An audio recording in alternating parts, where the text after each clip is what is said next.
Bonjour chers frères et sœurs de l'Église de l'île Jésus. Hier, nous avons fait une pause à l'occasion de la fête nationale du Québec, la fête de la Saint-Jean. Aujourd'hui, nous sommes le 25 juin 2021. Nous reprenons la lecture des Proverbes. Nous sommes rendus au chapitre 24. Ne porte pas envie à ceux qui font le mal et ne recherche pas leur compagnie, car ils ne songent qu'à détruire et ils ne parlent que de nuire. C'est par la sagesse qu'on construit une maison et par l'intelligence qu'on la rend solide. C'est grâce au savoir que les chambres se remplissent de toutes sortes de biens précieux et agréables. Un homme sage est un homme fort, et celui qui a de la connaissance augmente sa force.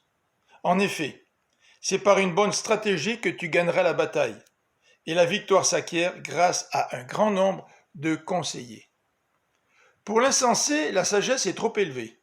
C'est pourquoi il n'ouvre pas la bouche dans l'assemblée aux portes de la ville. Celui qui projette de faire le mal aura la réputation d'être un intrigant. Les machinations d'un sot sont toujours coupables, et celui qui se moque de tout se rend odieux. Si tu te laisses abattre au jour de l'adversité, ta force est bien peu de chose. Délivre ceux que l'on entraîne à la mort, et sauve ceux qui vont chancelant au supplice. Car si tu dis « je ne le savais pas », celui qui sait ce qui se passe au fond des cœurs, ne discerne-t-il pas, lui? Or, celui qui protège ta vie le sait, et il rendra à chacun selon ses actes. Mon fils, mange du miel, car il est bon. Ton palais appréciera la douceur de ce qui coule des rayons.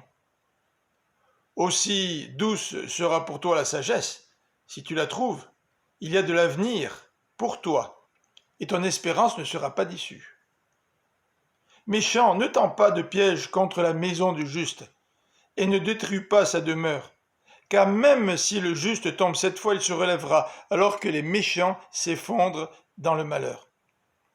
Si ton ennemi tombe, ne t'en réjouis pas, que ton cœur ne jubile pas s'il s'effondre, car l'Éternel le verrait d'un mauvais œil, et sa colère risquerait de se détourner de lui.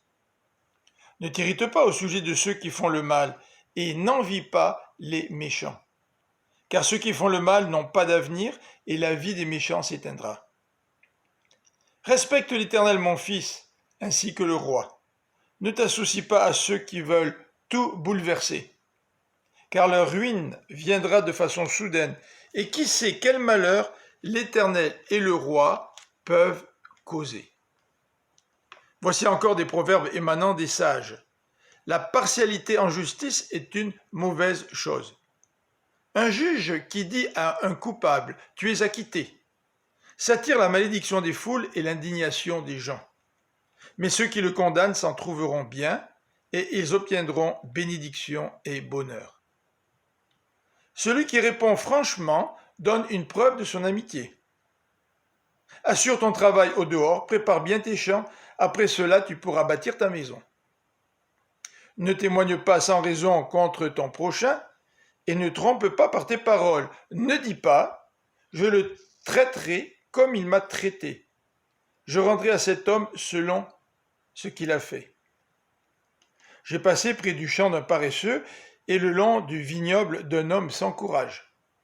Et voici que les orties avaient tout envahi, les ronces recouvraient le sol, et le muret de pierre était en ruine. En voyant cela, je me suis mis à réfléchir, et j'ai tiré une leçon de ce que j'ai observé.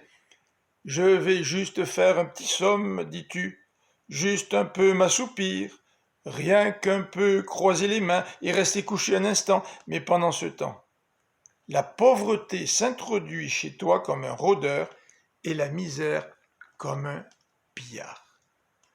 Je vous donne rendez-vous dimanche matin à 10h pour écouter la chaîne YouTube de l'Église de l'île Jésus. Le service commence à 10h.